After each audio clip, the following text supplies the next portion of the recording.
The man, the myth, the legend, Cuentos del Abuelito. Yeah, so today we're doing something a little different. I'm hanging out with some of the viewers. The guys have been pushing me to upload another video. Junior, do you have anything to say or anything that you're thankful for? Action figures. Hey, I'm here with Cloudy. All right, do you have anything that you're thankful for? I'm thankful for my TikTok and views and followers. Cloudy XOXO.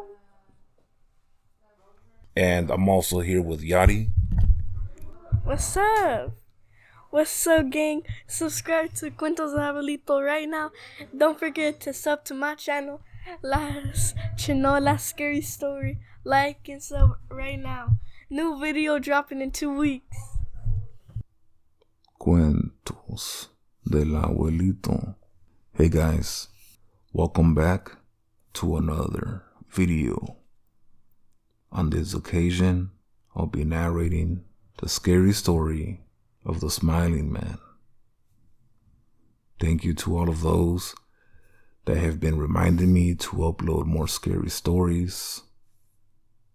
This time I will try to be busier and upload at least once or twice a month. I've been real busy with family and work. Also a little bit of traveling for the holidays. So I hope that you guys are also having a great time with the family. And with all that being said, let's get to it. About 5 years ago, I lived downtown in a major city in the US.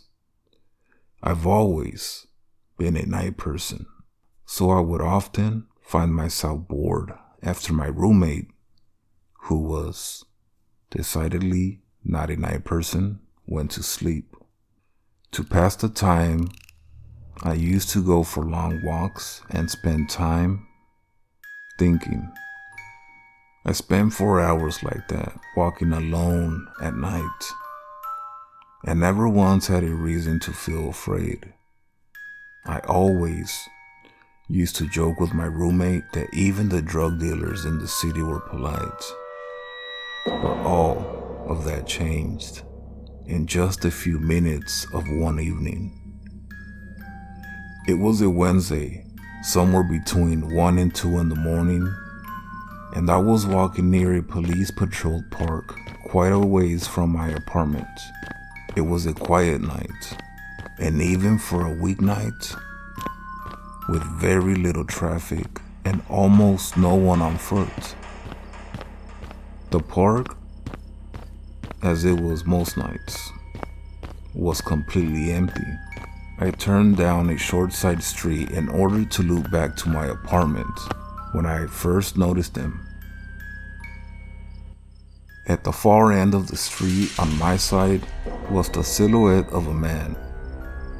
Dancing, it was a strange dance similar to a waltz, but he finished each step with a box, with an odd forward stride. I guess you could say he was dance walking, headed straight for me. Deciding he was probably drunk, I stepped as close as I could to the road to give him the majority of the sidewalk to pass me by. The closer he got, the more I realized how gracefully he was moving. He was very tall and lanky, and wearing an old suit. He danced closer still, until I could make out his face. His eyes were open wide and wild, head tilted back slightly, looking off at the sky. His mouth was formed in a painfully wide cartoon of a smile. Between the eyes and the smile, I decided to cross the street before he danced any closer. I took my eyes off of him to cross the empty street. As I reached the other side, I glanced back and then stopped dead in my tracks. He had stopped dancing and was standing with one foot in the street, perfectly parallel to me. He was facing me, but still, skyward smile, still white on his lips. I was completely and utterly unnerved by this. I started walking again, but kept my eyes on the man. He didn't move. Once I had put about half a block between us, I turned away from him for a moment to watch the sidewalk in front of me. The street and sidewalk ahead of me were completely empty, still unnerved. I looked back to where he had been standing to find him gone. For the briefest of moments I felt relieved, until I noticed him. He had crossed the street and was now slightly crouched down. I couldn't tell for sure due to the distance and the shadows, but I was certain he was facing me. I had looked away from him for no more than 10 seconds, so it was clear that he had moved fast. I was so shocked that I stood there for some time staring at him, and then he started moving toward me again. He took giant, exaggerated tippy-toed steps, as if he were a cartoon character sneaking up on someone.